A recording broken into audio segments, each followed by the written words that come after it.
Jika kalian termasuk orang yang suka mengikuti kisah penjelajahan luar angkasa, kalian pasti pernah mendengar lelucon yang kurang lebih seperti ini. Pemerintah Amerika Serikat melalui NASA menghabiskan jutaan dolar untuk mengembangkan pena yang bisa digunakan di luar angkasa. Pemerintah Rusia hanya memasuk astronot mereka dengan pensil. Sebenarnya cerita ini tidak benar, tidak hanya dari segi sejarah tetapi juga dari segi faktual. Tapi pertanyaannya adalah bagaimana kisah ini dimulai? Ada alasan mengapa itu menjadi lelucon dan ini adalah kisahnya. Check this out.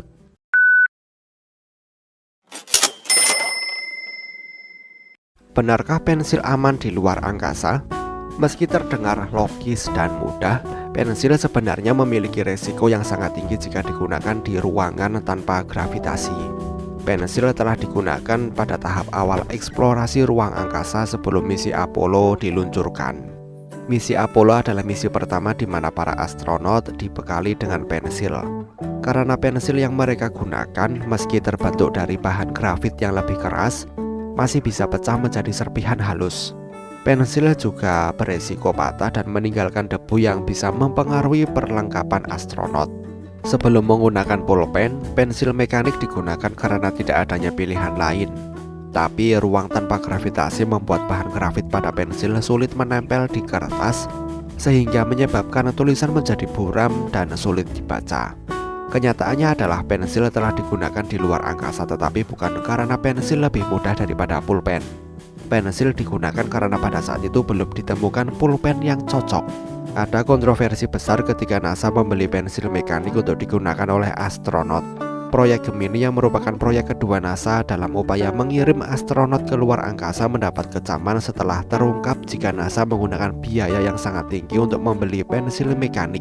Setiap pensil berharga 129 US dollar.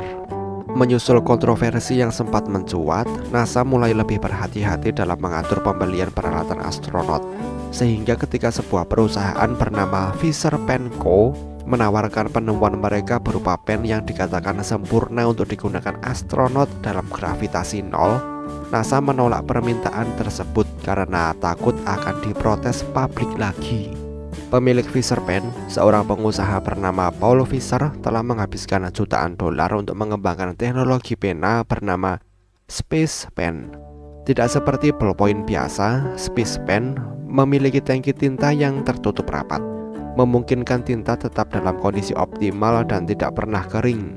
Selain itu, Space Pen juga mengatasi masalah kurangnya tekanan pada pulpen yang menyebabkan tinta tidak keluar. Karena tidak adanya gravitasi di luar angkasa, tangki tinta Space Pen juga mengandung gas nitrogen yang berfungsi untuk mendorong tinta di dalam tangki ke ujung pena. Selain itu, Paul Fisher juga menciptakan jenis tinta yang berbeda dengan tinta yang biasanya. Tinta yang dibuat menggunakan cairan thixotropik yang mampu beradaptasi dengan kondisi secara alami berdasarkan tekanan yang diberikan padanya. Menjadi satu-satunya pemegang paten teknologi pena, Fisher tidak menyerah dan terus berusaha melobi NASA untuk membeli pena yang dibuat oleh perusahaannya.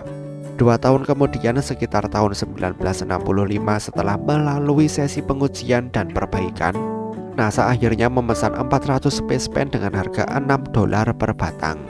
Uni Soviet menjadi pihak kedua yang membeli Space Pen dengan pemesanan 1000 unit dan 1000 tangki tinta untuk menggantikan pensil berbahan dasar minyak yang mereka gunakan sebelumnya. Jika kalian bertanya apakah ballpoint biasa bisa berfungsi di luar angkasa, jawabannya adalah ya, mereka bisa berfungsi, tapi mempersulit penggunaannya. Space Pen mengatasi masalah ini karena tangki tintanya mampu mempertahankan tekanan bagaimanapun ketika akan digunakan oleh astronot. Bagaimana menurut kalian? Sampaikan pendapat kalian di kolom komentar. Terima kasih telah menonton video ini dan sampai jumpa di next video.